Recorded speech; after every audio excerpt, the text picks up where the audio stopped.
नमस्कार दोस्तों, स्वागत करते हैं आप सभी का एक बार फिर से एसपीडी न्यूज़ के एक ताज़ा तरीन और आज के एक latest and fresh new episode पर, जहां पर हम आप सभी को देश और दुनिया से जुड़ी कुछ बेहद बड़ी खबरों के बारे में बताएंगे। दोस्तों, आज की जो सबसे पहली बड़ी खबर है कि चीन से तनाव के बीच केंद्र सरकार ने सेना को दिया 500 करोड़ का इमरजेंसी फंड। आखिर क्यों, इसके बारे में बात करेंगे और साथ ही में बताएंगे कि यहाँ पर इंडिया चाइना बॉर्डर के टेंशन को लेकर बेहद बड़ी खबर है कि रक्षा मंत्री का तीनों सेनाओं को निर्देश दे दिया गया है। फाइनली, जी हाँ, बेहद बड़ा निर्देश है, चीन को जवाब देने के लिए तैयार हो जाए। दोस्तों, हमारे पास पूरी डिटेल निकल कर आ चुकी है, आपको एक एक करके सारी जानकारी देने वाले हैं। और साथ ही में जो अगली बेहद बड़ी खबर है कि इस बार सावन में नहीं होगी कांवड़ यात्रा, यूपी, उत्तराखंड और हरियाणा ने रोक लगा दी है। आप सभी से जानना चाहेंगे कि आप भी कांवड़ यात्रा में शामिल होते थे तो नीचे जरूर कॉमेंट करें और साथ ही में आप क्या सोचते हैं इस खबर के बारे में वो भी बताएं। और साथ ही में बता दें जो अगली बेहद बड़ी खबर है कि पूर्वोत्तर के कई राज्यों में भूकंप के झटके महसूस किए गए हैं और जो तीव्रता बताई गई है वो थी 5.1 की। इसी के साथ जो अगली बेहद बड़ी खबर है कि राहुल गांधी ने पीएम पर फिर से हमला बोल दिया है और कहा कि नरेंद्र मोदी दरअसल में सरेंडर मोदी हैं। आखिर सरेंडर क्यों बोला गया है, क्या कुछ यहाँ पर माजरा पूरा है, आपको पूरी डिटेल बताएंगे। अब इसी के साथ जो अगली बेहद बड़ी खबर है कि कोरोना काल में बदल जाएगा यात्रा से जुड़ा एक बेहद बड़ा नियम। जी हाँ, आपको बताने वाले हैं कि मोदी सरकार वो कौन सा नियम है जिसमें बेहद बड़ा बदलाव करने वाली है। और साथ ही में आप सभी से हम ये भी पूछना चाहेंगे कि फिलहाल के लिए क्या आप बस से यात्रा करते हैं या फिर ऑटो से या फिर टैक्सी लेते हैं, नीचे कमेंट जरूर कीजिएगा। और साथ ही में जो अगली बेहद बड़ी खबर है कि ट्रंप बोले सीमा पर तनाव कम करने के लिए भारत और चाइना दोनों से बातचीत कर रहा है अमेरिका। आप सभी को हम इसके बारे में भी पूरी जानकारी देंगे कि यहाँ पर ट्रंप कितने मददगार साबित हो सकते हैं भारत के लिए। और आपसे भी पूछना चाहेंगे कि यहाँ पर ट्रंप आखिरकार कोई मदद करेंगे या फिर नहीं, नीचे कमेंट में जरूर लिखें। और साथ ही में मौसम के ताजा तरीन अपडेट्स आपको देने वाले हैं, आपके राज्य का क्या हालचाल है इसके बारे में बात करेंगे। और साथ ही में जो अगली बेहद बड़ी खबर है कि कोरोना से नहीं बिक सकी है 20 लाख टन चीनी। जी हाँ, घट चुकी है आइसक्रीम और कोल्ड ड्रिंक्स की डिमांड। लेकिन आप सभी को बता दें कि साथ ही साथ पार्ले जी को खूब लोगों ने पसंद किया और साथ ही में मैगी या फिर नूडल्स की भी बहुत ज्यादा डिमांड देखने को मिली है लॉकडाउन के दौरान। आप सभी से जानना चाहेंगे कि आपने मैगी, पार्ले जी, कोल्ड ड्रिंक, आइसक्रीम, इन सारी चीजों में से कौन सी चीज पसंद की थी लॉकडाउन के दौरान, कमेंट में हमें भी जरूर से जरूर बताएं। और अब इसी के साथ जो अगली बेहद बड़ी खबर आपको बता दें कि नेपाल ने FM रेडियो के जरिए शुरू कर दिया है अब भारत विरोधी दुष्प्रचार। बेहद बड़ी खबर है, आपसे भी हम आपकी राय जानना चाहेंगे कि रेडियो के जरिए भारत का दुष्प्रचार करना कितने हद तक सही है। आप इसके बारे में, नेपाल के बारे में क्या कुछ कहेंगे, कमेंट करिएगा। और साथ ही में आपको बता दें कि यहाँ पर कोरोना के इलाज के लिए दवा तैयार हो चुकी है 103 रुपए। जी हाँ, मात्र 103 रुपए की आपको गोली मिल जाया करेगी। बेहद बड़ी खबर, इसके बारे में जानकारी देंगे। और साथ ही में बताएंगे कि कांग्रेस नेता कपिल सिब्बल का बेहद बड़ा हमला, कहा कि चीन की भाषा बोल रहे हैं पीएम मोदी। आखिर क्यों कह रहे हैं, इसके बारे में भी आपको बताने वाले हैं। तो दोस्तों, जो आज की खबरें हैं बेहद महत्वपूर्ण होने वाली हैं और बेहद ज्यादा यहाँ पर आपके काम की खबरें हैं। आप बने रहिएगा, लेकिन उससे पहले रिक्वेस्ट करेंगे कि वीडियो को कर दे लाइक, शेयर, साथ ही कर दे कमेंट और साथ ही कर दे चैनल को सब्सक्राइब, घंटे के बटन को दबाकर ऑल नोटिफिकेशंस को भी जरूर प्रेस कर ले। अब चलिए सीधा बढ़ चलते हैं आज की सबसे पहली महत्वपूर्ण खबर पर। दोस्तों, आज की जो पहली खबर बेहद महत्वपूर्ण खबर है, आप सभी को बता दें कि लद्दाख में भारतीय और चीन के बीच तनाव कम नहीं हो रहा है। देश की तीनों सेनाएं तनाव के बीच हाई अलर्ट पर हैं और केंद्र सरकार ने युद्ध की तैयारियों के मद्देनजर तीनों सेनाओं के लिए 500 करोड़ का इमरजेंसी फंड जारी कर दिया है। साथ ही में आप सभी को बता दें कि सेना इस इमरजेंसी फंड से कोई भी हथियार जरूरत पड़ने पर खरीद लेगी। सीमा पर तैनाती के बीच आपको बता दें कि नरेंद्र मोदी सरकार ने आपातकालीन स्थिति में निपटने के लिए सेना के लिए फंड जारी कर दिया है और सेना को मिली यह बेहद बड़ी आर्थिक मदद भी है। आपको बता दें कि चीन के साथ सीमा पर किसी भी तरह की स्थिति पैदा हो सकती है, यानी कि चाइना पर हम भरोसा नहीं कर सकते हैं, वो कभी भी युद्ध की तैयारी करके युद्ध भी कर सकता है।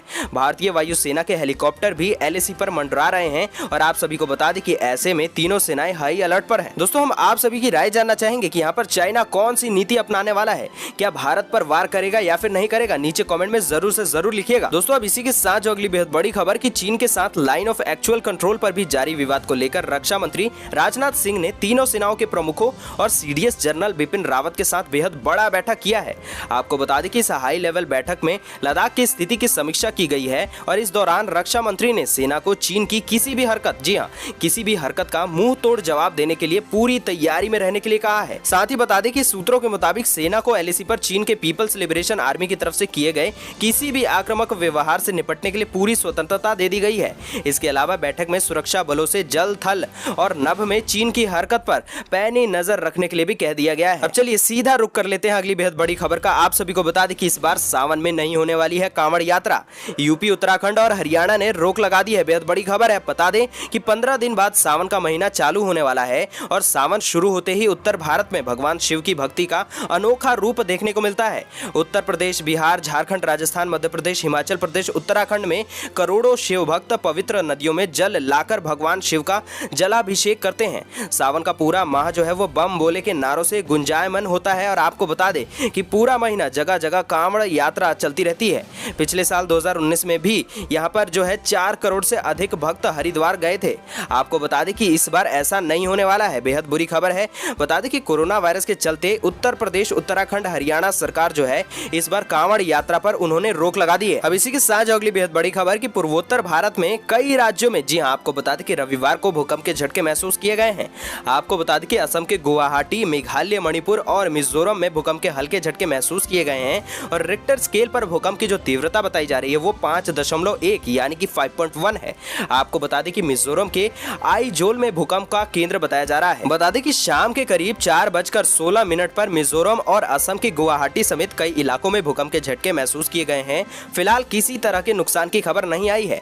आइजोल से 25 किलोमीटर उत्तर पूर्वी में भूकंप का झटका जो है वो उसका केंद्र बताया जा रहा है। बता दें कि नेशनल सेंटर फॉर सिस्मोलॉजी के मुताबिक भूकंप का केंद्र जमीन से 35 किलोमीटर नीचे था। दोस्तों, जो अगली बेहद बड़ी खबर आप सभी को बता दें कि कांग्रेस के पूर्व अध्यक्ष राहुल गांधी ने रविवार को प्रधानमंत्री नरेंद्र मोदी पर एक बार फिर से निशाना साध दिया है। लद्दाख में चीन से चल रहे गतिरोध और 20 सैनिकों की शहादत के मामले पर लगातार हमला बोल रहे राहुल गांधी ने रविवार को एक ट्वीट करके प्रधानमंत्री मोदी को सरेंडर मोदी यानी कि आत्मसमर्पण करने वाला कहा है। बता दें कि कांग्रेस के वरिष्ठ नेता ने पीएम मोदी पर चीन के आगे समर्पण करके उसे भारत का इलाका देने का आरोप लगाया। राहुल गांधी ने ट्वीट किया कि नरेंद्र मोदी असल में सरेंडर मोदी है। अब दोस्तों, इसी के साथ जो अगली बेहद बड़ी खबर आप सभी को बता दें कि केंद्र सरकार ने शनिवार को पड़ोसी देशों के साथ में यात्री और माल वाहनों की आवाजाही की सुविधा के लिए दिशा निर्देश जारी करने का और यहां पर मौजूदा मोटर वाहनों नियमों में संशोधन करने का प्रस्ताव दिया है। आपको बता दें कि दरअसल सड़क परिवहन और राजमार्ग मंत्रालय की तरफ से आम जनता और अन्य से सुझाव आमंत्रित करते हुए दिशा निर्देशों का एक यहां पर मसौदा शनिवार को जारी किया गया है।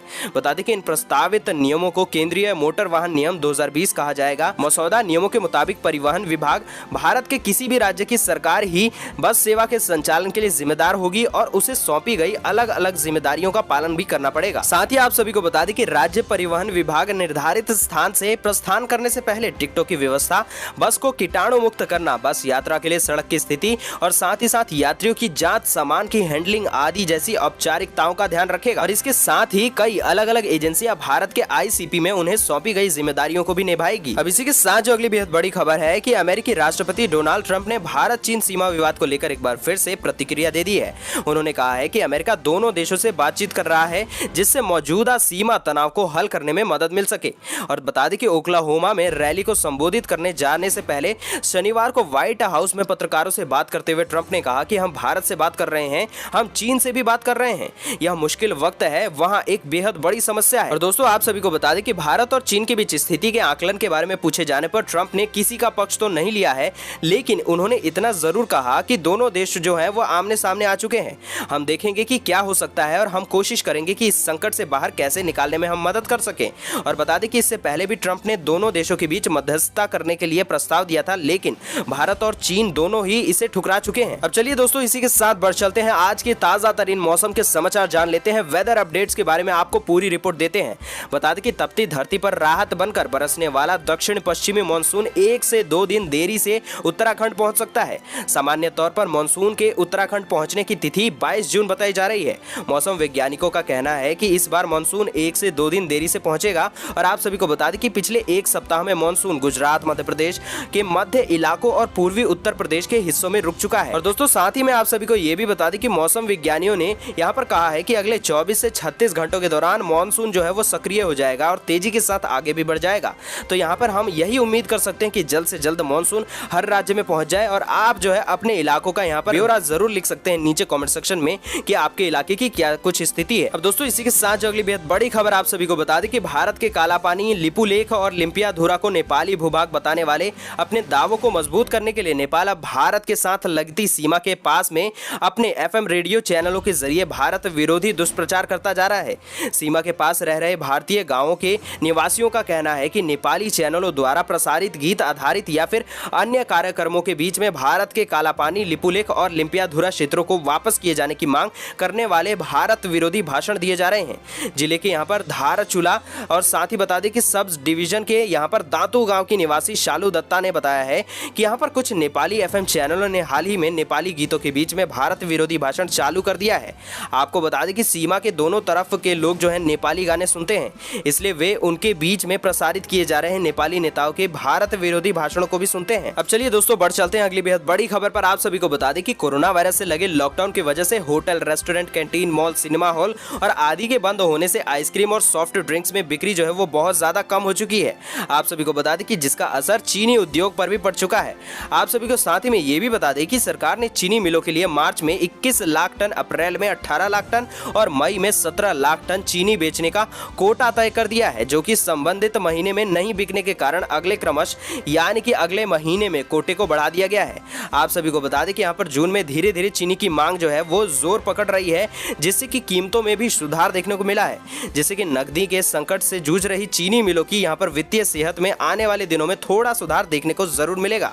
और साथ ही बता दें कि किसानों के बकाए हुए जो भुगतान है करने के साथ साथ यहाँ पर मिलों के कर्मचारियों का जो रुका हुआ वेतन है वो भी देने में सहूलियत मिलने वाली है। अब दोस्तों इसी के साथ जो अगली बेहद बड़ी खबर कि देश में कोरोना के मामूली और औसत लक्षण वाले मरीजों के इलाज के लिए यहाँ पर फेविपिराविर नामक जो दवा है उसको मंजूरी मिल चुकी है।